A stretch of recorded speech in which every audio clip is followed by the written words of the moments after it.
सालार जब world bank headquarter से निकला उस वक्त बूंदाबांदी हो रही थी। वो कैब पर वहां आया था और वापस भी उसी में जाना था। मगर जो कुछ पिछले चंद घंटों में अंदर भुगत आया था उसके बाद वो बेमकसद पैदल फुटपाथ पर चलता रहा। चलते चलते उसने बेइख्तियार एक गहरा सांस लिया।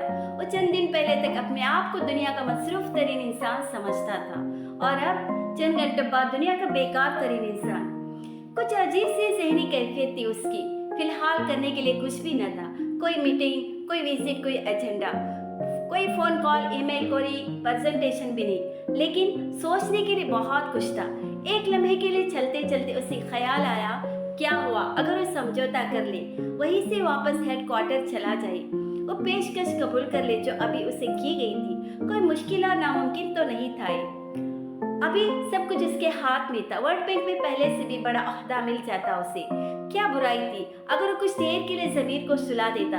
कांगो उसका मुल्क नहीं, ना ही पैगमेज उसके लोग। फिर वाकई ठीक कहा था राफेल ने। वो क्यों ये सब कर रहा था उनके लिए, और ये सब करते करते अपने आप को यहाँ लाया था जहाँ आगे कुआं था पीछे खाई। लेकिन फिर उसे वो गुर्बत और बदहाली नजर आई जो उसने वहाँ के लोगों में देखी थी। वो उम्मीद भरी नजरें याद आई थी जिनसे वो उसे देखते थे। कागजात को पलंदा याद आया जिसका एक एक लफ्ज कह रहा था कि वहाँ इंसानियत की तस्लील हो रही थी। वो गुलामान इस्तेहसाल था जो उसका मजहब 1400 साल पहले खत्म कर चुका था। और ये सब याद करते उसे इमामा भी याद आई थी। उसने जेब से सेल फोन निकाल कर उससे राब्ता करने की कोशिश की पर नहीं हुआ। एक अजीब सी उदासी और तन्हाई ने उसे आ घेरा था। सोचों की रफ्तार एकदम टूटी थी। वो किसी बहरान में क्या सोचने बैठ गया। उसने हर मुनफी सोच के जहन से झटक दिया था। शायद इस जहनी दबाव की वजह से हो रहा था। उसने खुद को पुरसुकून करने की कोशिश की थी। अपने होटल के कमरे में पहुंचकर अपना लैपटॉप वाला बैग रखकर उसने मामूल के अंदाज में टीवी ऑन किया था। एक मकामी चैनल पर वाशिंगटन में सुबह सवेरे होने वाले ट्रैफिक हादसे की खबर चल रही थी जिसमें 2 मुसाफिर मौका पर मर गए थे जबकि तीसरा शदीद जख्मी हालत में अस्पताल में था। सालार ने हाथ में पकड़े रिमोट से चैनल बदलना चाहा लेकिन फिर स्क्रीन पर चलने वाली एक टक्कर को देखते हुए जाम हो गया। स्क्रीन में स्क्रॉल पर अब उस हादसे की तफसीलात दी जा रही थी। उसमें जख्मी होने वाले शख्स का नाम पैट्रिस इबाका बताया जा रहा था जो कि एक इनकलाबी था और CNN के एक प्रोग्राम में शिरकत के लिए आ रहा था। सालार का दिमाग जैसे भग से उड़ गया। सालार जानता था कि अमेरिका में है कई दिनों से। वो अमेरिका रवाना होने से पहले उससे मिलने आया था और उसने सालार को बताया था कि उसके कुछ दोस्तों ने बुलाकर बड़ी कोशिशों के बाद कुछ बड़े न्यूज़ चैनल्स के न्यूज़ प्रोग्राम्स में उसकी शिरकत के इंतजाम किए थे। उसका मतलब है कि छुरी मेरी गर्दन पर गिरने वाली। सालार ने मुस्कुराते उससे कहा, तुम अगर इस प्रोजेक्ट के हवाले से वर्ल्ड बैंक और उसके अहदेदारान पर तनकीद करोगे तो सबसे पहले मेरी नज़र में आऊँगा और ये चैनल्स मुझसे रिस्पांस के लिए राब्ता करेंगे। सालार को उस मुश्किल सूरत हाल का अंदाज़ा होने लगा था जिसमें पैट्रिस इबाका के न्यूज़ के बाद फंसता। वो आतिफ वजह जो आंसू से पक रहा था, फटने वाला था और बहुत सौ को डुबाने वाला था। मैं तुम्हें बचाने की पूरी कोशिश करूंगा। इबाका ने उसे यकीन दिलाया था। मैं तुम पर कोई तनकीद नहीं करूंगा बल्कि तुम्हारी सपोर्ट के लिए तुम्हारी तारीफ करूंगा। तुम अब आए हो, ये प्रोजेक्ट तो पहले से जारी है। इबाका बेसंजीदा था लेकिन सालार के साथ साथ वो खुद भी चाहता था कि उसकी यकीन दहानी एक खुशफहमी थी। सालार उस प्रोजेक्ट की सरबराही कर रहा था और नई से जुम्मा 4 दिन हुए थे वहाँ आए। उसे भी मीडिया की शदीद तनकीद का सामना होने वाला था। तुम जल्द से जल्द वर्ल्ड बैंक छोड़ दो। मैं तुम्हारी रिपोर्ट का हवाला दूंगा कि तुम उस प्रोजेक्ट से नाखुश थे और तुम्हारे इस पोजीशन को छोड़ने की वजह भी यही है। इबाका ने जैसे उसे एक राह दिखाई थी। मैं उससे पहले एक कोशिश जरूर करूंगा कि बैंक को मजबूर कर सकूं कि उस प्रोजेक्ट पर नजरसानी करे। और दोनों का आखिरी राब्ता था। न्यूज़ चैनल बता रहा था कि बचने वाले मुसाफिर की हालत तशवीशनाक थी। उसने अपना फ़ोन निकाल कर जानने की कोशिश की थी कि इबाका को कहाँ ले जाया गया था। अजीब इत्तेफाक था लेकिन एकदम उसका फ़ोन राब्तों के मसाइल का शिकार होने लगा था। कुछ देर पहले इमामा अब भी वो यहाँ लोकल कॉल भी नहीं कर पा रहा था। कुछ देर सेल फोन के साथ मसरूफ रहने के बाद उसने झंझलाकर कमरे में मौजूद फ़ोन लाइन उठाकर उसे इस्तेमाल करने की कोशिश की। वो लाइन भी काम नहीं कर रही थी। सालार हैरान हुआ था। वो एक 5 स्टार होटल में था और उसकी फ़ोन लाइन का काम न करना हैरान कनी था। उसने इंटरकॉम पर ऑपरेटर के जरिए कॉल बुक करवाई थी। अगला आधा घंटा वो ऑपरेटर की कॉल का इंतजार करता रहा। सालार को लगा जैसे उसको किसी से भी राब्ता करने से रोका जा रहा है। इस बार कहीं भी खुद कॉल करने की बजाय उसने रिसेप्शनिस्ट से कहा कि वो उसे पुलिस इंक्वायरी से पता करके बताए कहाँ आज सुबह वाशिंगटन में होने वाले इस ट्रैफिक हादसे के जख्मी को कहाँ ले जाया गया था। उसने चंद मिनटों में सालार को अस्पताल का नाम बता दिया। सालार ने उसको कांगो में अपना घर अरिमामा का सेल फोन नंबर दिया था और अगली कॉल वहां करना चाहता था, लेकिन वहां राब्ता न हो सका। अस्पताल पहुंचकर पैट्रिस को तलाश करना मुश्किल नहीं था, लेकिन उसे एबाका से मिलने नहीं दिया गया। वो मखदोश हालत में था और उसकी सर्जरी के बाद उसे मसनवी तनफ्फुस पर रखा गया था। अपने आप को एबाका का रिश्तेदार जाहिर करने पर उसे बहरहाल दूर से देखने की इजाज़त दी गई, मगर इस्तकबालिया पर मौजूद शख्स ने उसे बेयकीनी और शबा की नज़र से देखा। एक पिग्मी और एक एशियाई की रिश्तेदारी कैसे मुमकिन थी?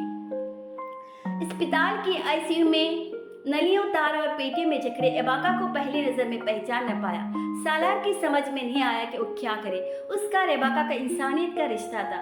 फिर भी वो अजीब गमज़दा हालत में खड़ा था। वहाँ खड़े खड़े सालार को एक बार फिर ख्याल आया कि वो चाहता तो अब भी सब ठीक कर सकता था। एबाका मर रहा था और उसके मरने के साथ ही वो सारे हकाइक और शवाहिद भी गायब होने वाले थे। पैगनीस को फौरी तौर पर एबाका का मुतबादिल नहीं मिल सकता था, जो किसी की आंखों में आंखें डालकर अपने हक की बात उस दबक अंदाज में कह सकते जिस अंदाज में एबाका कहता था। शायद एक मौका उसे कुदरत दे रही थी। वो उलझा भटका, ज़मीर का चाबुक एक बार फिर उस पर बरसा था। उसके अपने होटल वापसी पर एक और बड़ा साहनिया उसका मंजर था। उसके कमरे में उसका लॉकर खुला हुआ था और उसमें मौजूद उसका पासपोर्ट और कुछ दूसरे अहम डॉक्यूमेंट्स गायब थे, और उसका वो बैग भी गायब था जिसमें उसका लैपटॉप और उस रिपोर्ट से मुतल्लिका तमाम सबूतों की कापियाँ थी। सालार को चलना में यकीन ही नहीं आया कि उसका कमरा है। बेहद तेज के आलम में उसने फ़ोन उठाकर फौरी तौर पर अपने साथ होने वाले वाक़े की इत्तला मैनेजर को दी और उसे अपने कमरे में तलब कर लिया गया। मैनेजर और सिक्योरिटी गार्ड्स के उसके कमरे में आने पर उसका दिमाग जानकर भक्त से उड़ गया कि उस पूरे फ्लोर पर सफाई से मुतल्लिका काम करने के लिए पिछले 2 घंटे इस फ्लोर के सीसीटीवी कैमरे ऑफ किए गए थे। एक लम्हे के लिए उसे लगा जैसे उसके हाथ पांव कट गए। उसके पास जो कुछ भी था उस लैपटॉप और उस बैग में था। उसकी कॉपी उसके पास और एक गोम्बे में उसके घर के पास लॉकर में जो इमामा की तहवील में देकर आया था। वो पहला मौका था जब सालार ने एक अजीब सा खौफ सा महसूस किया था। एबाका का एक हादसे में जख्मी होना अब उसे एक इत्तेफाक नहीं लग रहा था। कोई था जो एबाका को नुकसान पहुंचाने के बाद उसके हाथ पैर काट रहा था, उसे बेबस कर रहा था। पहला ख्याल जो उस वक्त उसे आया था वो इमामा और अपने बच्चों का तहफ़्फ़ुज़ था। उनसे राब्ता हर कीमत पर ज़रूरी था। उसे इमामा को मुतंबा करना था कि उन डॉक्यूमेंट्स के साथ पाकिस्तान एम्बेसी या किसी पुलिस स्टेशन चली जाए, कम से कम तब तक जब तक खुद वहां नहीं पहुंच सकता। उसने मैनेजर से कहा था कि पुलिस में रिपोर्ट करवाना चाहता है। उसकी कीमती चीज़ों की हिफाजत यकीनन होटल की जिम्मेदारी नहीं थी, लेकिन कम से कम होटल इतनी जिम्मेदारी तो दिखाता कि उसकी अदम मौजूदगी में उस फ्लोर के सीसीटीवी सिस्टम को ऑफ न किया जाता। मैनेजर ने मुआवजत करते हुए फौरी तौर पर उसे उस नुकसान की तलाफी की ऑफर की थी और उससे दरख्वास्त की थी कि वो पुलिस को उस मामले में इन्वॉल्व न करे। लेकिन सालार उस वक्त अपने हवासों में नहीं था। वो अपने कमरे से ही बाहर नहीं निकला था, उस होटल से भी बाहर निकल आया था। एक फोन बूथ से उसने एक बार फिर कांगो में घर और इमामा का नंबर मिलाने की कोशिश की। नतीजा वही आया था। उसका जहन माऊफ हो रहा था। उसने बिलाखिर पाकिस्तान में सिकंदर उस्मान को फ़ोन किया था और जब उसे फ़ोन पर उनकी आवाज़ सुनाई दी तो कुछ देर के लिए उसे यकीन नहीं आया कि बिलाखिर किसी से बात करने में कामयाब हो पा रहा था। सिकंदर को भी उसकी आवाज़ से पता चल गया था कि वो परेशान था। सालार ने कोई तफसीलात बताए बगैर मुख्तसरन उन्हें बताया कि वह अपनी सफरी दस्तावेज़ात गुम कर चुका है और इस वजह से फौरी तौर पर अगली फ्लैट से वापस नहीं जा सकता और इमामा से राब्ता नहीं कर पा रहा। इसने सिकंदर से कहा कि वो पाकिस्तान से इमामा को कॉल करे और अगर राब्ता न हो सके तो फिर फॉरेन ऑफिस में अपने जाने वालों के जरिए कराची में पाकिस्तान एम्बेसी के जरिए उन्हें तलाश करे और फौरी तौर पर उससे कहे कि लॉकर में पड़े सारे डॉक्यूमेंट समेत एम्बेसी चली जाए। सिकंदर उस्मान बुरी तरह ठिठके। ऐसा क्या हुआ कि तुम्हें ये सब करना पड़ रहा है? साला सब ठीक है ना? पापा सिर्फ आप सिर्फ वो करिए जो मैं कह रहा हूँ, मैं तफसील आपको बाद में बताऊंगा। वो झंझला गया था। मैं थोड़ी देर तक आपको खुद कॉल करके पूछता हूँ, आप मेरे फ़ोन पर कॉल मत करें। न ही मेरे नंबर पर मेरे लिए कोई मैसेज छोड़े। उसने बाप को मज़ीद ताकीद की। सालार, तुम मुझे परेशान कर रहे हो। सिकंदर उस्मान का उन हिदायत को सुनकर खौफजदा होना लाजमी था। सालार ने फ़ोन बंद कर दिया था। वो बाप को ये नहीं बता सकता था कि उसके अपने हवास इस वक्त उससे ज़्यादा ख़राब हो रही थी। फ़ोन बुथ से कुछ फासले पर पड़े एक बेंच पर बैठे उसने बेख्तियार खुद को मलामत की थी। उसे अपनी फैमिली को कांगो में छोड़कर नहीं आना चाहिए था, और उन हालात में मीटिंग जाती भाड़ में वो उसे आगे पीछे करवा देता। क्या ज़रूरत थी इतनी उस्तादी दिखाने की। अब रात हो रही थी। सुबह से लेकर उस वक्त तक उसके सेल पर न कोई कॉल आई थी, न टेक्स्ट मैसेज। फोन सिग्नल्स को बेहतरीन हालत में दिखा रहा था, मगर सालार को यकीन था उसका फोन और फोन के जरिए हुए उसके राब्तों को कंट्रोल किया जा रहा है। और किस लिए वही समझ नहीं पा रहा था। वो अगर उसे नुकसान पहुंचाना चाहते तो उन सब हथकंडों के बगैर नुकसान पहुंचाते, जैसे एबा का परिवार किया था। और अगर उस बैंक से निकालना था तो एक काम तो खुद कर रहा था, फिर ये सब क्यों। उसकी रीढ़ की हड्डी में जैसे सनसनाहट हुई थी। उसे अचानक एहसास हुआ और लोग उसे एहसास दिलाना चाहते थे कि उसे मॉनिटर किया जा रहा था, उसे नुकसान पहुंचाया जा सकता था, और किस किस किस्म का। और उसे ये भी बताया जा रहा था, और ये सब वर्ल्ड बैंक नहीं कर सकता, सिर्फ वर्ल्ड बैंक नहीं, उसे CIA चेक कर रही थी। पता नहीं जब पसीने छूटे तो जिस्म के ठंडा होने पर छूटे थे या गर्म होने पर। लेकिन सालार कुछ देर के लिए पानी में नहा गया था।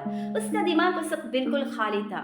ये उसके फरिश्तों ने भी कभी नहीं सोचा होगा कि वो कभी ऐसे मामले में इन्वॉल्व हो सकता है कि CIA उसके पीछे पड़ जाती। और अब उसे अंदाजा हो रहा था कि प्रोजेक्ट वर्ल्ड बैंक की ख्वाहिश नहीं, अमेरिका की ख्वाहिश था, और उसे पाए तकमील तक पहुंचाने के लिए किसी भी हद तक जा सकता था। वो 1.5 घंटा वहाँ बुत की तरह बैठा रहा। उसे 3 दिन के लिए वाशिंगटन में रहना था, लेकिन अब अपने सफरी दस्तावेजात गुम हो जाने के बाद उसे यकीन था वो फौरी तौर पर वापस नहीं जा सकता, कम से कम तब तक जब तक वो उन मुतालिबात में कोई लचक न दिखाता जो उनसे कर रहे थे।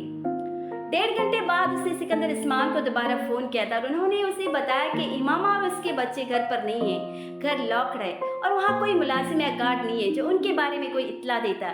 एम्बेसी के अफसरान ने इस सिलसिले में कांगो की वज़ारत दाखिला से राब्ता किया था, मगर जो भी पता चलता उसकी फैमिली के बारे में वो फौरी पता नहीं चल सकता था, कुछ वक्त तो लगता है। जो कुछ वो फोन पर सुन रहा था उसके जिस्म में कपकपाहट दौड़ाने के लिए काफी था। इमामा और उसके बच्चे कहीं नहीं जा सकते थे, उससे पूछे और उसे इत्तला दे बगैर। गार्ड बैंक के फराहम किए हुए थे। ये कैसे मुमकिन था कि घर लॉक्ड होने पर वो भी वहां से चले गए। मैं कोशिश कर रहा हूँ, फौरी तौर पर एम्बेसी मेरे वीजे का इंतजाम करे और मैं वहां जाकर कुछ सारे मामले को देखूं। सिकंदर उसे तसल्ली देने की कोशिश कर रहे थे। तुम भी कोशिश करो कि फौरी तौर पर वहां पहुंचो। अमेरिकन एम्बेसी को उसकी गुमशुदगी की इत्तला दो। तुम तो अमेरिकन नेशनल हो, तुम्हारे बच्चे भी, वो हमारे एम्बेसी से ज्यादा मुस्तैदी से उन्हें तलाश कर लेंगे। सिकंदर ने एक रास्ता दिखाया था और वो बिल्कुल ठीक दिखाया था, लेकिन वो बाप को सख्त ये कहना पाया कि वो अमेरिकन गवर्नमेंट के साथ ही उलझ पड़ा है। सब कुछ ठीक हो जाएगा सालार, तुम परेशान मत हो। कांगो में अभी इतना भी अंधेरा नहीं मचा कि तुम्हारी फैमिली इस तरह गायब हो जाए। जवाब में कहने के लिए सालार के पास कुछ न था। मजीद कुछ कहे उसने फोन रखा और फोन बुथ से आ गया था। उस फोन बुथ से वापस होटल जाने में उसे सिर्फ 5 मिनट लगे थे, लेकिन उस वक्त वो 5 मिनट उससे 5000 साल लग रहे थे। आजमाइश थी कि बल्ला की तरह उसके सर पर आई थी, और उस भी ज्यादा उसकी फैमिली के सर पर। वो होटल के कमरे में आकर दरवाजा बंद करके खुद पर काबू नहीं रख पाया था। वो बेइख्तियार चीखें मारता रहा था। उस होटल के साथ ही फ्लोर के एक डबल ग्लेज़्ड शीशम वाले सॉल्ट प्रूफ कमरे के दरवाजे को अंदर से लॉक किए वो उसके साथ चिपका पागलों की तरह चिल्लाता रहा, बिल्कुल उस तरह जब कई साल पहले मार्गला की पहाड़ियों पर एक तारीख रात में एक दरख्त से बंधा चिल्लाता रहा था।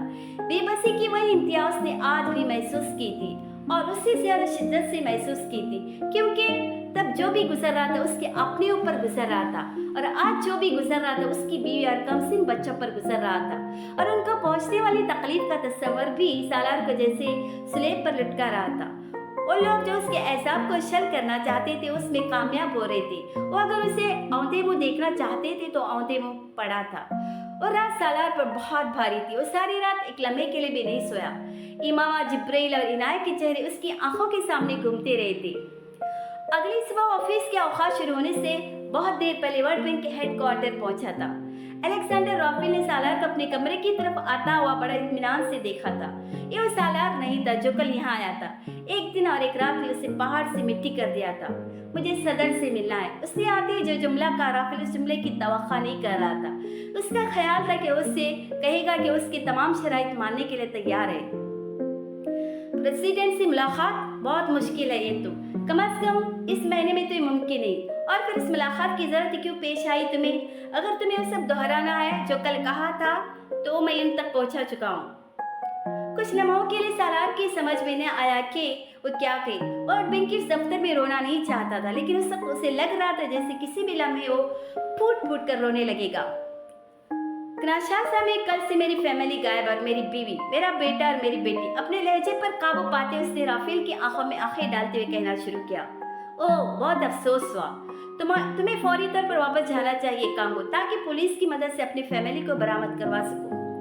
मेरा पासपोर्ट और सारे डॉक्यूमेंट्स गुम हो चुके। होटल के कमरे से सब कुछ गायब हुआ कल, और अब मैं कल वापस किंशासा नहीं जा सकता। मुझे हेडक्वार्टर की मदद चाहिए अपने पासपोर्ट और दूसरे दस्तावेजात के लिए, और मुझे वर्ल्ड बैंक से फौरी तौर पर डॉक्यूमेंट्स चाहिए ताकि मैं अपना पासपोर्ट ले सकूं। राफेल ने उसकी बात खामोशी से सुनने के बाद उसे बड़ी सर्द मेहरी से कहा, इन हालात में वर्ल्ड बैंक तुम्हें नए पासपोर्ट के लिए कोई लेटर जारी नहीं कर सकता, क्योंकि तुम आज रिजाइन कर रहे हो। मेरा ख्याल है तुम्हें मामूल के तरीक़ेकार के मुताबिक पासपोर्ट के लिए अप्लाई करना चाहिए और फिर कांगो जाना चाहिए एक विजिटर के तौर पर। अगर तुम वर्ल्ड बैंक के एम्प्लॉय होते तो हम तुम्हारी फैमिली के लिए किसी भी हद तक जाते, लेकिन अब उनका तहफ़्फ़ुज़ हमारी जिम्मेदारी नहीं। तुम्हारे लिए ज़्यादा मुनासिब है कि तुम किंशासा में अमेरिकन एम्बेसी से रब्ता करो या पाकिस्तान एम्बेसी से। तुम और फैमिली पाकिस्तान से हो ना? सालार उसके ससीका में जुमले को शहद की घूंट की तरह पी गया। राफेल के दो टुक इनकार ने उसके ज़हनी हैजान में इजाफा कर दिया था। जिंदगी में कभी किसी मगरबी इदारे से उसे इतनी शदीद नफरत नहीं हुई जितनी उस वक्त उस वर्ल्ड बैंक से हुई थी। वो अपनी ज़िंदगी के बेहतरीन साल और सलाहियत मगरिब को देता आया था, अक़वाम मुत्तहिदा और उसके बाकी इदारे और अब वर्ल्ड बैंक। कल तक वो वहाँ एक खास स्टेटस के साथ आता रहा था, और आज वो इसे ऐसा सलूक कर रहे थे जैसे वो एक भिखारी हो जिसके लिए वर्ल्ड बैंक के पास कुछ नहीं। बाज़ लम्हे इंसानों की ज़िंदगी में तब्दीली के लम्हे होते, सिर्फ एक लम्हे की ज़रूरत होती है। पहली दफ़ा मारला की पहाड़ी पर मौत के खौफ से वो इस तरह उस तर्ज ज़िंदगी से ताइब हुआ था जो गुजारता आया था। आज दूसरी बार इमामा और अपने बच्चों की मौत के खौफ और वर्ल्ड बैंक पे अपने सीनियर्स के हाथ मिलने वाले तस्लीक के बाद वो फैसला कर बैठा था जो अब तक कतराता रहा था। बास खौफ सारे खौफ खा जाते। सालार के साथ भी उस दिन वही हुआ था। वहाँ बैठे उसने उस दिन ये तय किया था कि वो अगले 10 साल में वर्ल्ड बैंक से बड़ा इदारा बनाएगा। वो दुनिया के उस मालियाती निज़ाम को उलट देगा जिस पर मगरिब काबिज था। तुम मज़ीद किसी इशू के बारे में बात करना चाहते हो? राफेल ने बज़ाहिर बेनियाजी जताते हुए उससे कहा। नहीं। वो मज़ीद कुछ कहे बगैर उठ गया। राफेल भोज का रह गया था। वो उसे अपनी बीवी बच्चों की ज़िंदगी के लिए गिड़गिड़ाता देखना चाहता था, लेकिन सालार सिकंदर उन हालात में भी उठकर चला गया था। राफेल को लगा उसका ज़हनी तवाज़ुन खराब हो चुका था।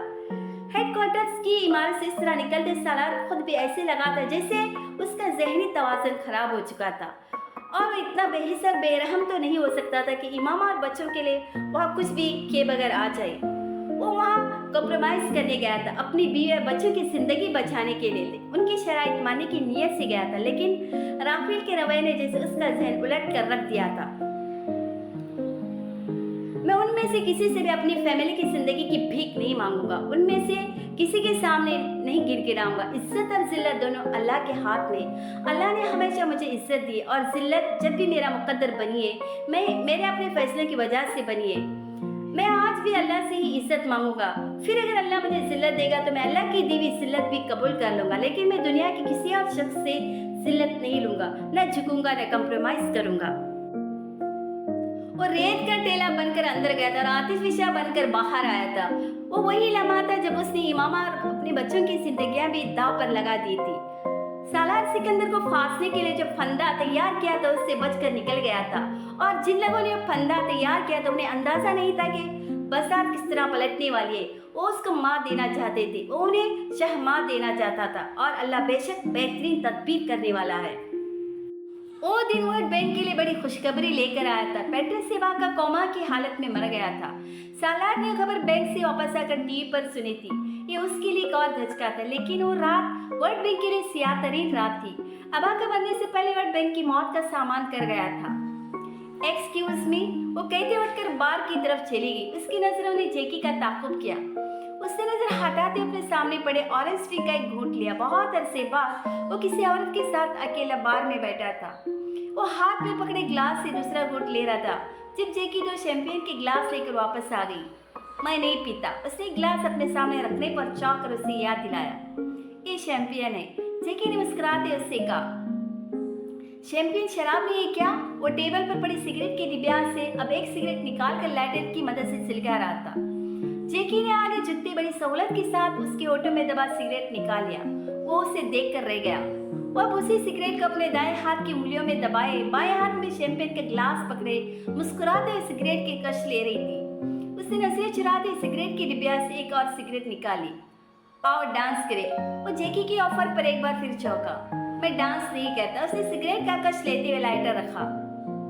आता नहीं है? जैकी हंसी थी। पसंद नहीं है। वो मुस्कुराया था। शराब कभी नहीं पी तुमने? जैकी ने पूछा। बहुत अरसा पहले, उसने जैसे एतराफ किया। शैंपेन, जैकी ने मुझसे हैरत से कहा। ए भी बेतासर चेहरे के साथ उसने कहा। वो दावे के साथ कह सकती थी कि मत किसी को भी अपनी तरफ मतवजा कर सकता था और वो भी बुरी तरह उसकी तरफ मुल्तफत हो रही थी। तुम्हारी शैंपेन, जैकी ने एक बार फिर याद दिलाया। तुम ले सकती हो। उसने जवाबन ग्लास उसकी तरफ बढ़ा दिया। अगर पहले पीते थे तो अब उसमें क्या बुराई नजर आई तुम्हें? जैकी इस बार संजीदा हुई थी। लुत्फ हासिल करने के लिए पीता था। जब लुत्फ खत्म होगा तो शराब भी छोड़ती। वो उसकी बात पे बेख्तियार हंसी थी। वो आगे झुके और उसकी आंखों में आंखें डालते उसने कहा, क्या तुम जानते हो मुझे तुम में एक साहिराना कशिश महसूस होती है? वो मुस्कुराया था जैसे उसके जुमले से महसूस हुआ था। ज़ेह नसीब, उसने जवाबन कहा। जैकी ने बड़े गैर महसूस अंदाज में मेज पर रखे उसके हाथ पर अपना हाथ रखा। वो हटाना चाहता था लेकिन चाहते हुए भी ना हटा सका। वो दोनों खामोशी से एक दूसरे की आंखों में आंखें डाले देखते रहे। फिर जैकी ने कहा, क्या तुम एक रात के ताल्लुक पर यकीन रखते हो? जवाब फौरी आया था, बिल्कुल।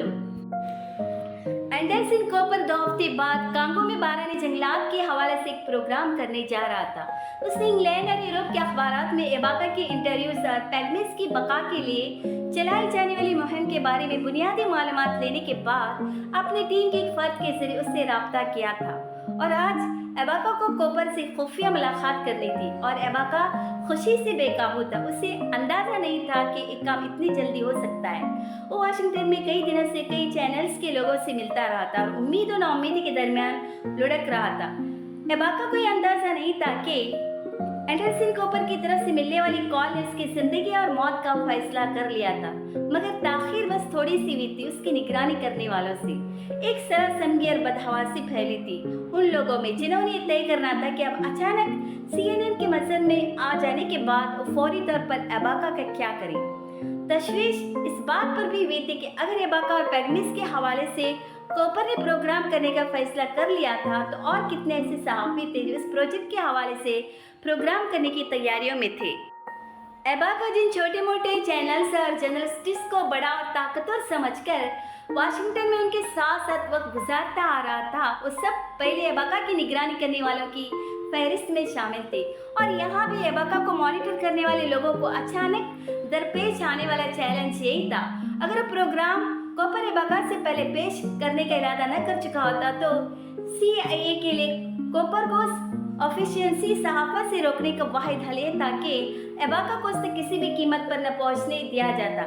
लेकिन यहाँ कूपर एबाका से उस स्टेज पर राब्ता कर रहा था जब मुबादल उसकी टीम पहले उस इश्यू पर बहुत ज़्यादा काम करने के बाद कांगो रवानगी की तैयारियों में थी।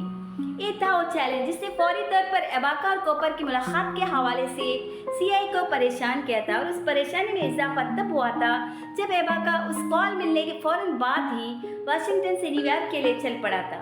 और जब तक उनका अगला लम्हा अमल तय होता एबाका का टाइम वार्नर सेंटर पहुंच चुका था।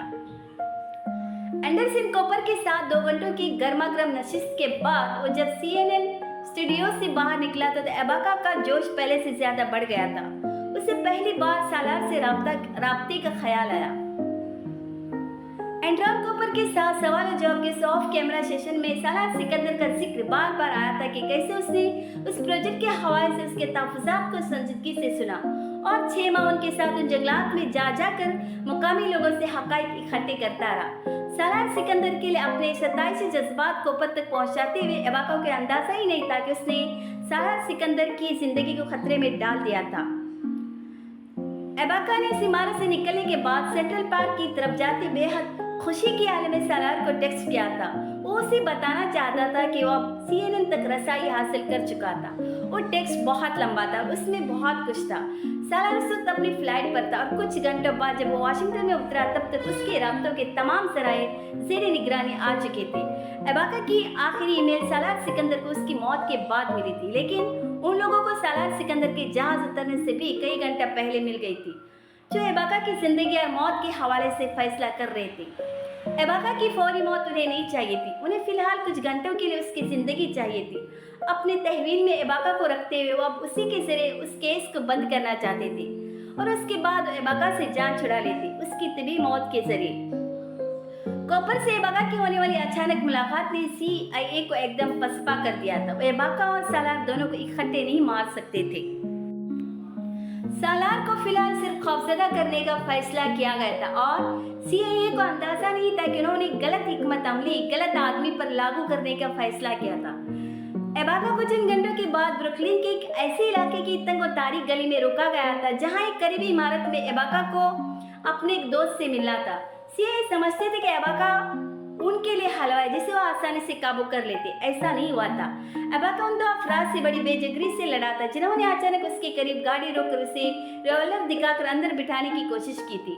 उसने सारी जिंदगी अमेरिका की मुहज़्ज़ब दुनिया में गुजारी थी, लेकिन जंगली जिंदगी उसकी सरशस्त में थी। उसे अपना दफा करना आता था। वो खुद लहूलुहान था तो उन दोनों अफराद को भी लहूलुहान कर चुका था। पता नहीं एबाका की बदकिस्मती थी उन दोनों एजेंट्स की या CIA की कि लड़ते लड़ते रिवॉल्वर एबाका के हाथ में आ गया था और फिर उसने आओ देखा न ताओ उन दोनों अफराद पर गोली चला दी। गोली एक को लगी थी, लेकिन दूसरा खुद पर होने वाले फायर से बहुत पहले अपने रिवॉल्वर निकाल कर एबाका पर 2 फायर कर चुका था जो उसके सीने में लगे थे। उस फायर से सड़क पर चलते राहगीर को वहां से भागने पर मजबूर कर दिया था और उन्हीं में से किसी ने पुलिस को भी फोन किया था, लेकिन पुलिस के आने से पहले वो दोनों एजेंट्स शदीद जख्मी हालत में तड़पते एबाका को गाड़ी में डालकर फरार हो गए थे। जिस एजेंट की टांग में गोली लगी थी वो होश हवास में था और एबाका को गाड़ी में लेकर फरार होते हुए उसने अपने सरपरस्तों को सारे वाकये से आगाह कर दिया था। एबाका की वो हालत उस दिन CIA के लिए दूसरा झटका थी। उन्हें एबाका की जिंदगी चंद घंटों के लिए चाहिए थी ताकि उन तमाम चीज़ों को भी नाबूद करे जो एबाका के मरने के बाद किसी और के हाथ लग जाने की सूरत में उनके लिए कोई और एबाका खड़ा कर देता। एबाका से पहले चंद लोगों ने राब्ता करके उसे उस सारे मामले में हट जाने के लिए रिश्वत के तौर पर ब्लैंक चेक पेश किया था, लेकिन एबाका का इनकार इकरार में नहीं बदला था। कीमत हमेशा इकरार की होती है, इनकार अनमोल होता है। उन पेशकशों के इनकार के बाद एबाका को पहली बार एक खदशात लाक होने लगे थे कि अगर उसे खरीदा नहीं जा सकता तो उसे मारा जा सकता है और इसी वजह से उस एबाका ने अपने बहुत से दोस्तों और साथियों के पास उन दस्तावेज़ात की कापियाँ रख दी थी। CIA को उसकी खबर भी थी। एबाका ने अगर सैकड़ों कापियाँ अमेरिका, कांगो और इंग्लैंड में अपने दोस्तों के पास रखवाई थी तो CIA को इन सैकड़ों लोगों की मालूमात थी। वो दस्तावेज़ात हर उस जगह से चोरी करके उनकी जगह कुछ और डॉक्यूमेंट्स रख दिए जाते थे और एबाका को इस बात का एहसास तक नहीं हुआ कि उसके पीछे इस प्रोजेक्ट के हवाले से सारे शराब मिटाए जा रहे थे। फिलहाल दुनिया में सिर्फ 2 शख्स थे जिनके पास वो दस्तावेज़ात अपनी असल शक्ल में मौजूद थी, पेरिस एबाका और सालार सिकंदर। एबाका कब जिंदगी और मौत की कशमकश में था और सालार अगले दिन ख्वार होने वाला था, मगर CIA को इस वक्त सबसे बड़ा चैलेंज ये था कि एबाका की दस्तखत कैसे हासिल कर सकते जिसकी उन्हें फौरी ज़रूरत थी ताकि वो उसके लॉकर्स खुलवा सकते जहां उसकी असल दस्तावेज़ात थी। उनकी हिकमत अमली ये थी कि उन असली दस्तावेज़ात को हासिल करने के बाद एबाका को ख़त्म कर दे, मगर सब कुछ उलट हुआ। प्लान ए और प्लान बी नाकाम हो चुका था। अब CIA को प्लान सी से काम लेना था, लेकिन उन्हें यह अंदाजा नहीं था कि एबाका के पास एक प्लान डी था जिसका उन्हें कभी पता न चल सका। वो कांगो में अपनी गर्लफ्रेंड के पास एक वसीयत छोड़ आया था। इमामा को अंदाज़ा नहीं था वो कितनी देर तक बेहोशी की हालत में रही या रखी गई थी। मगर बेहोशी जब खत्म होना शुरू हुई तो उसने जैसे बेख्तियारी के आलम में सबसे पहले उस वजूद को ढूंढना शुरू किया जिसे उसने पहली बार और आखिरी बार ऑपरेशन थिएटर में बेहोश होने से पहले देखा था। तकलीफ की हालत में भी उसे याद था किसी ने उसे बताया था कि वो लड़का था। दर्द से बेहाल उसने मोहम्मद हुमैन सिकंदर को अपने आगोश में लेते उसे चूमा था और फिर उसे चूमती चली गई। वो बेहद कमज़ोर था और वजह उसकी कबल इस वक्त पैदाइश थी। वो 3 हफ्ते कबल दुनिया में आया था। नीम गुनूदगी में वो अपना बिस्तर टटोलती रही, उस बात का एहसास किए बगैर कि नौज़ायदा बच्चा उसके बिस्तर पर नहीं सो सकता था। बेहोशी खत्म हो रही थी, उसकी यादाश्त आहिस्ता आहिस्ता वापस आ रही थी। दिमाग ने काम करना शुरू किया था। जिब्रील, इनाया, सालार, वो कुछ बेचैन हुई थी। इमामा ने याद करने की कोशिश की कि वो वहाँ कैसे आई, जहन पर जोर देकर। सीआईए के लिए सबसे बड़ी परेशानी सालार की फैमिली थी। उन्हें गायब करना उनके बाएं हाथ का काम था, मगर उन्हें एहसास दिलाए बगैर गायब करना कि उन्हें गायब किया जा रहा है बहुत मुश्किल था। सालार जिस रात वाशिंगटन के लिए रवाना हुआ था उसके अगले दिन इमामा की गायनेकोलॉजिस्ट ने उसे फ़ोन किया था। इमामा के मुआयने की तारीख 3 दिन बाद की थी। उसकी अमेरिकन डॉक्टर ने उसे उसी दिन इमरजेंसी में आने के लिए कहा था। इमामा ने किसी गौर खौस के बगैर जाने की हामी भर ली। वो हमेशा की तरह जिब्रील और इनाया के साथ पैडी को भी अस्पताल लेकर गई थी। उसकी डॉक्टर ने उसका अल्ट्रासाउंड करने के बाद कुछ तशवीश के आलम में उससे कहा था कि उसे बच्चे की हरकत अब नॉर्मल महसूस हो रही है, उसको कुछ और टेस्ट करवाने होंगे और साथ उन्हें कुछ इंजेक्शन लेना होंगे। इमामा को तशवीश हुई थी तो सिर्फ एक ही सालार वहाँ नहीं था। वो उससे पहले हमेशा उसके साथ वहाँ आती थी ऐसे मुआयनों के लिए। डॉक्टर ने उन्हें फौरी तौर पर हॉस्पिटल में कुछ घंटों के लिए कहकर एडमिट किया था कि उन्हें उसको ज़ेर निगरानी रखना था। उसे एक कमरे में शिफ्ट किया गया और जो इंजेक्शन इमामा को दिए गए वो दर्द बढ़ाने वाले इंजेक्शन थे। इमामा को घर से गायब और सालार और अपने किसी फैमिली मेंबर से राब्ता मुनक़ता रखने के लिए सीआईए के पास उससे बेहतरीन हल नहीं था कि उसके बच्चे की कबल इस वक्त पैदाइश अमल में लाई जाए। इमामा इंजेक्शन लगवाने से कबल अस्पताल के कमरे में पैडी, जिब्रील और इनाया को ले आई थी। उस वक्त भी उसका यही ख्याल था कि चंद घंटों बाद वो वापस घर चली जाएगी, लेकिन उसे पहली बार तशवीश तब हुई जब उसे दर्द सा होना शुरू हुआ और डॉक्टर ने उसकी तस्दीक भी कर दी कि इंजेक्शन के रिएक्शन में शायद उन्हें बच्चे की ज़िंदगी बचाने के लिए उसे फौरी तौर पर दुनिया में लाना पड़े। वो पहला मौका था जब इमामा बुरी तरह परेशान हुई थी। उसकी समझ में न आया कि बच्चे को कहाँ भेजे। उसकी डॉक्टर ने मदद की पेशिश की, लेकिन इमामा के लिए तो ये नामुमकिन था। वो अपनी औलाद के बारे में जुनून की हद तक मुहतात थी।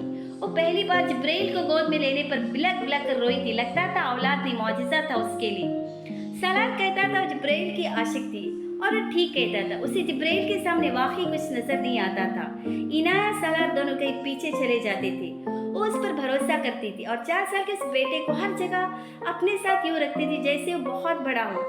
जिब्रील आम बच्चों जैसी आदत नहीं रखता था। ज़ियानत बाप से वर्षे में मिली थी, लेकिन बर्दाश्त उसने कहाँ से सीख ली ये इमामा नहीं जान पाई। जिब्रील में अजीब सी संजीदगी और जिम्मेदारी थी जो उसके मासूम चेहरे पर बल्ला की सजती थी। वो हर चीज़ का भेद खामोशी से मुशाहिदा करने का आदी था। इमामा कौन सी चीज़ कहाँ रखती थी ये जिब्रील को याद रहता था। वो सालार सिकंदर की गैर मौजूदगी में उस घर का बड़ा था। इमामा को बहुत घबराहट हो रही थी। वो चाहती थी उसकी डिलीवरी कम अज़ कम तब तक टल जाए जब तक सालार अमेरिका पहुंच जाए और उससे बात कर ले, उस सूरत हाल से आगाह कर ले। वो उसके और बच्चों की फौरी देखभाल के लिए तो कुछ करता ही, लेकिन कम अज़ कम उसकी डिलीवरी से पहले एक बार बात तो कर लेती। वो खौफ जो हमेशा उसे अपने हसार में लेता रहा तो अब भी ले रहा था। और क्या हुआ अगर डिलीवरी के दौरान वो मर जाए तो? और ये तो थी जो उसे हर बार ऑपरेशन थिएटर में जाते हुए सालार से एक बार माफ़ी मांगने पर मजबूर करती, अपने एहसानमंदी जताने पर मजबूर करती। लेकिन बस जुबान अगर एक जुमले पर आकर अटकती तो उससे मोहब्बत का इजहार था। वो हुमैन की पैदाइश से पहले मौत के खौफ में मुब्तला हुई थी और इस बार पहले से कई गुना ज्यादा, क्योंकि सालार दूर था, वो तन्हा थी और उसके बच्चे कम सिन। उसकी ख्वाहिश पूरी न हो सकी। दर्द बढ़ रहा था और डॉक्टर उसे ऑपरेशन थिएटर में ले जाना चाहती थी क्योंकि केस नॉर्मल नहीं था, उसे ऑपरेशन करना था। इमामा ने जिब्रील को इनाया की जिम्मेदारी सौंपी थी, उसे बहन का ख्याल रखने और उसे कभी अकेला न छोड़ने का कहा था। जिब्रील ने हमेशा की तरह सर हिलाया था फरमान बरदारी से, आप नया बेबी ले आए, मैं इस बेबी का ख्याल रखूंगा। 4 साल जिब्रील ने इंग्लिश में माँ को तसल्ली दी और उसकी तसल्ली से मामा के होठों पर उस तकलीफ में भी मुस्कुराहट आई थी। ऑपरेशन थिएटर जाने से कबल उसने दोनों को गले लगाकर चूमा। यूट्यूब पर किसी ने एक वीडियो अपलोड की थी जिसमें एक सियाह फॉर्म एरोप्लेन के पसमानदा हिस्सा में एक पास से गुजरने वाली गाड़ी से एकदम निकलने वाले दो सफेद फार्मा से लड़ता नजर आया। वीडियो उस बिल्डिंग में रहने वाले एक सियाह फार्म 9 उम्र बच्चे ने हैंडीकैप से बनाई थी, जो उस जगह से बिल्कुल करीब एक बिल्डिंग की दूसरी मंजिल की खिड़की से स्कूल प्रोजेक्ट के सिलसिले में एक वीडियो शूट कर रहा था। मेरे पड़ोसी उसने अपनी गली में शुरू होने वाली इस लड़ाई का इत्तेफाकन लेकिन बड़ी दिलचस्पी से एक सोशल कमेंट्री करते हुए रिकॉर्ड किया था कि वो उस इलाके में होने वाली स्टेट फाइट को भी अपने अतराफ के इम्तियाजी फीचर के तौर पर फेस करेगा, लेकिन उसे अंदाजा नहीं था कि वो स्टेट फाइट गोलियां मारने पर खत्म होगी। सीआईए की बदकिस्मत ये थी कि वो वीडियो बहुत करीब से बनाई गई थी और उसमें नजर आने वाले 3 अफराद के चेहरे वाज़िया थे। उस बच्चे ने वीडियो शूट करते हुए चिल्ला कर उन दोनों अफराद को सियाह फार्म को खींचकर गाड़ी में डालने से रोकने की कोशिश की थी, लेकिन उस कोशिश में नाकामी के बाद उसने गाड़ी का नंबर प्लेट जूम करके रिकॉर्ड किया था। पुलिस को वीडियो देने से पहले उसने वो वीडियो सियाह फार्मा के साथ अमेरिका में होने वाली ज्यादतियों पर मुबनी एक वेबसाइट पर मुंतकिल की थी और उस वेबसाइट ने उसे यूट्यूब पर उस पर बेशुमार लोगों ने रद्द-ए-अमल का इजहार किया। वे वीडियो यूट्यूब से अब न्यूज़ चैनल्स पर आ गई थी और वहां से बैनुल-अक़वामी नेटवर्क्स पर। पेट्रिस इबाका को पहचाना मुश्किल नहीं था, वो जल्द पहचाना गया। तूफान यूट्यूब पर क्या मचा था? तूफान तो वो था जो सीआईए के हेडक्वार्टर्स में आया था, एक आसान तरीन समझने वाला ऑपरेशन सीआईए के मुंह पर जिल्लत और बदनामी थोपने वाला था। साथ अमेरिकी हुकूमत और वर्ल्ड बैंक भी फंसने वाले थे। कभी कभी इंसान को उसकी बेवकूफ़ी नहीं, उसकी ज़रूरत से ज़्यादा चालाकी ले डूबती है और सीआईए के साथ भी इस वक्त यही हुआ था। वो उसे किसी जख्मी का हादसा दिखाकर उससे जान छुड़ाना चाहते थे और एक काम वाशिंगटन में करना चाहते थे जहां सालार सिकंदर मौजूद था। और उस दिन वाशिंगटन में सिर्फ एक हादसा हुआ था जिसका एक जख्मी पेट्रिस इबाका को जाहिर करके दोनों का तबादला किया गया था। हॉस्पिटल इंतजामिया को इबाका के हवाले से मालूमात थी, उसकी हालत मुसलसल बिगड़ रही थी और सीआईए सर्जरी के बाद हॉस्पिटल से उसे अपने ठिकाने पर ले जाकर भी उससे कोई काम की बात न पूछ सकी। तो अब उन्हें उससे वो आखिरी काम लेना था जिसके लिए उसे वाशिंगटन पहुंचाया गया था और जिसके लिए न्यूज़ चैनल पर बार बार उस हादसे के जख्मी और मरने वालों के न सिर्फ नाम चलाए गए थे बल्कि उनकी पासपोर्ट साइज की तस्वीरें भी। सीआईए को यकीन था कि न्यूज़ चैनल पर चलने वाली खबर सालार केल में ज़रूर आएगी और उन्हें यह भी यकीन था कि सालार उससे मिलने ज़रूर चाहता। अंदाज़े दुरुस्त साबित हुए। वो खबर सालार ने देख भी ली थी और फौरी तौर पर उससे मिलने भी चला गया। सालार को हॉस्पिटल आने जाने में तकरीबन 2 घंटे लगे और इतना ही वक्त चाहिए था सीआईए को उसके कमरे से लैपटॉप समेत हर उस चीज़ का सफाया करने के लिए जिसे वो काम की समझते थे। सब कुछ वैसे ही हुआ था जैसे उसका प्लान था, लेकिन नतीजा वो नहीं निकला जिसकी उन्हें तवक्का थी। वो वीडियो उन्हें ले डूबी थी। कोई भी उस वीडियो में नजर आने वाले चेहरे की नक़ाश नहीं भूल सकता था। वो हादसे में जख्मी होकर मरने वाले इबाका की शनाख्त नहीं बदल सकती थी। वो न्यूज़ चैनल्स पर इबाका की तस्वीरें इन्हें चलवा चुके होते तो उस हादसे की फौरी बाद शदीद जख्मी फर्द के तौर पर शायद सीआईए यही करती और इबाका को वाशिंगटन के हॉस्पिटल से फौरी तौर पर वापस न्यूयॉर्क मुंतकिल कर दिया जाता, लेकिन वे गलती के बाद दूसरी नहीं, तीसरी और चौथी गलती भी कर बैठे थे। उस जल्दी आग को बुझाने की कोशिश बहुत जल्द शुरू की गई। उन्होंने यूट्यूब से इस वीडियो को मिटाने की कोशिश की। वो उसे ब्लॉक नहीं कर सकते थे क्योंकि शोर शराबे को बढ़ा देता, लेकिन बार बार अपलोड होने वाले लिंक्स को मिटा रहे थे और उसमें कोशिश के बावजूद नाकाम हो रहे थे। वो अब अमेरिका से कांगो पहुंच गई थी। इबाका की मौत की वजह क्या हो सकती थी, कौन उसे मार सकता था और क्यों मार सकता था, उसको सिर्फ वो शख्स बता सकता था जिसका नाम इबाका कोपर के सामने कई बार ले चुका था, जो वाशिंगटन उससे मिलने के लिए आने वाला वाहिद मुलाकाती था। अमेरिका के हर न्यूज़ चैनल पर उस रात सालार सिकंदर का नाम उस हवाले से चल रहा था और हर कोई सालार सिकंदर से राब्ता करने में नाकाम था। उस रात अपने होटल के कमरे में बैठे उन तमाम न्यूज़ चैनल्स की कवरेज मौफ दिमाग के साथ सालार भी देख रहा था, सीआईए भी देख रही थी और वर्ल्ड बैंक के वो सारे करता धरता भी जो 2 दिन से सालार सिकंदर को हरासा करने के लिए तन मन धन की बाजी लगा बैठे थे। पेट्रिस इबाका को उस वीडियो में निशाना बनते देखकर सालार को उस रात यकीन हो गया था कि उसकी फैमिली जिंदा नहीं है और लोग अगर इबाका को मार सकते तो वो और उसकी फैमिली क्या शेर थी। उस रात अगर उसे किसी शे में दिलचस्पी थी तो वो सिर्फ अपनी फैमिली की ज़िंदगी थी और कुछ नहीं, अपना आप भी नहीं। और सीआईए में उस ऑपरेशन करने वाले लोग उस रात सिर्फ एक बात सोच रहे थे कि सालार सिकंदर का क्या करना था। अब जिंदा रखना था, मार देना था। जिंदा रखना था तो फिर उसकी खुलने वाली वो जुबान कैसे बंद रखी जो वर्ल्ड बैंक समेत बहुत से इदारों हुकूमतों में भूचाल बर्पा करती। मार देते तो कैसे मारते कि उसकी मौत एबाका की तरह सीआईए के मुंह पर एक और बदनामी के धब्बे का इजाफा कर देती, या फिर कनाशासा में मौजूद उसकी फैमिली की जिंदगी के जरिए उसे ब्लैकमेल करते। कैद में उसे रख नहीं सकते थे। जिंदगी या मौत, जिंदगी मौत, फिर फैसला हो गया था। लेकिन वो सीआईए ने नहीं बल्कि कांगो के अवाम ने किया था। 4 साल जिब्राइल ने अपने खानदान को दरपेश आने वाले बहरान में जो रोल अदा किया उसकी जिंदगी में कई बार अदा करना था। इमामा के जाने के बाद पैडी को अचानक ख्याल आया कि इमामा उसे घर से कुछ चीजें लाने का कह गई थी। पैडी ने सोचा कि वो वहाँ बच्चों को अकेला छोड़ने की बजाय अपने साथ ले जाएगी, फिर वापस ले आएगी। जिब्राइल ने उस साथ ले जाने वाली कोशिश के जवाब में साफ इनकार करते हुए उसे याद दिलाया था कि मम्मी ने उससे कहा था कि वो वहीं रहेंगी, वो उन्हें साथ नहीं ले जाएगी। पैडी को याद आया और उसने दोबारा इसरार नहीं किया।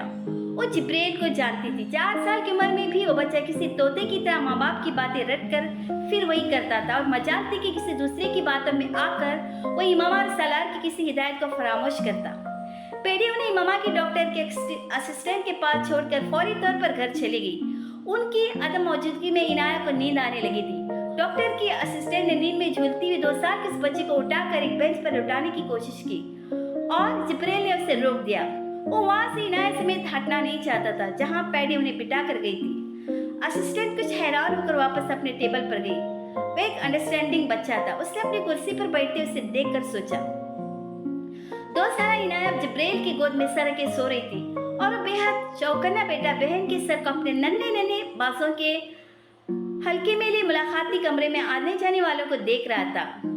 और तब वो औरत उन दोनों के बराबर आकर बैठ गई और उसने जिब्राइल को एक मुस्कुराहट देते उसका सर थपथपाया और जवाबन उस बच्चे की तासरात ने उसे समझा दिया था कि उसे बेतकल्लुफी अच्छी नहीं लगी। उस औरत ने दूसरी बार सोई विनाय के बालों में उंगलियां फेरने की कोशिश की तो इस बार जिब्राइल ने उसका हाथ बड़ी नरमी से परे करते हुए सरगोशी में कहा, she sleeping. Oh sorry. American औरत उसे देखकर मुस्कुराई। उस औरत ने अपना पर्स खोलकर उसमें से चॉकलेट के एक बार निकालकर जिब्राइल की तरफ बढ़ाई। No thanks. जवाब चॉकलेट बढ़ाने से भी पहले आ गया था। मेरे पास कुछ खिलौने। इस बार उस औरत ने जमीन पर रखे एक बैग से एक स्टिपिट खिलौना निकालकर जिब्राइल की तरफ बढ़ाया। उसकी सर्द मेहरी की दीवार तोड़ने की आखिरी कोशिश थी। जिब्राइल ने उस खिलौने पर नजर डालते हुए नहायत शाइस्तगी से उससे कहा, आप हमें तंग करना बंद करेंगी प्लीज। एक लम्हे के लिए औरत चुप ही रह गई थी। ये जैसे शटअप कॉल थी, मगर वो वहाँ मुंह बंद करने के लिए नहीं आई थी। उन्हें उन दोनों बच्चों को वहां से ले जाना था और उनका ख्याल था आती जाती मुलाकातियों में 2 कमसिन बच्चों को बहला फुसला कर वहां से ले जाना कौन सा मुश्किल था। जोर जबरदस्ती वो इतने लोगों के सामने इनाया के साथ कर सकते थे, जिब्राइल के साथ नहीं। अब वो मुंतजर थी कि इनाया की तरह वो 4 साल बच्चा भी थक कर सो जाए, फिर शायद उनको किसी तरह वहां से हटा दिया जाता। वो 10-15 मिनट बैठे रहने के बाद वहां से उठ गई थी। उसे इन बच्चों के हवाले से नहीं हिदायत लेनी थी और 5 मिनट बाद जब वो वापस आई तो पैडी वहां उनके पास मौजूद थी। वो औरत एक गहरा सांस लेकर रह गई। वो उन दोनों को कोई नुकसान नहीं पहुंचाना चाहते थे, सिर्फ अपनी निगरानी में रखना चाहते थे जब तक अमेरिका में सालार के साथ मामला तय न हो जाते। इनाया अब जाग गई थी। उसे बाथरूम जाना था। पैडी उसे बाथरूम लेकर जाना चाहती थी। उसने जिब्राइल को एक बार फिर वही ठहरने का कहा, लेकिन वो नहीं ठहरा। वो किसी भी तरह इनाया को अपनी आंखों से ओझल करने पे तैयार नहीं था। पैडी को उसे भी बाथरूम ले जाना पड़ा। वो औरत भी उनके पीछे बाथरूम आई थी और जिब्राइल ने उस औरत को एक बार फिर नोट किया था, तुम हमारे पीछे क्यों पड़ी हो? वॉश बेसिन में हाथ धोने में मसरूफ हुआ और उस बच्चे का जुमला सुनकर जैसे एड़ियों पर घूमी थी।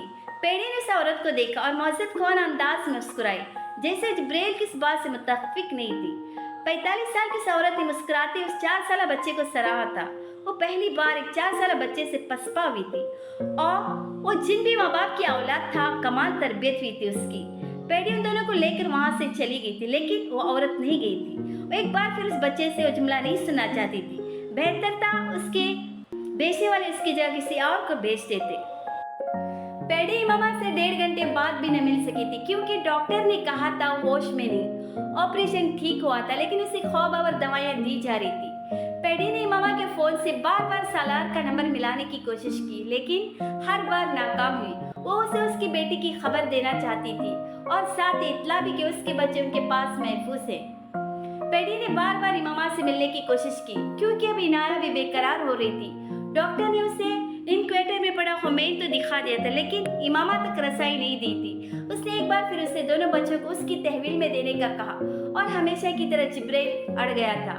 नींद से बोझिल आंखों और थकावट के बावजूद इनाया का हाथ पकड़े हुए बैठा हुआ था क्योंकि मम्मी ने उसे इनाया का ख्याल रखने का कहा था।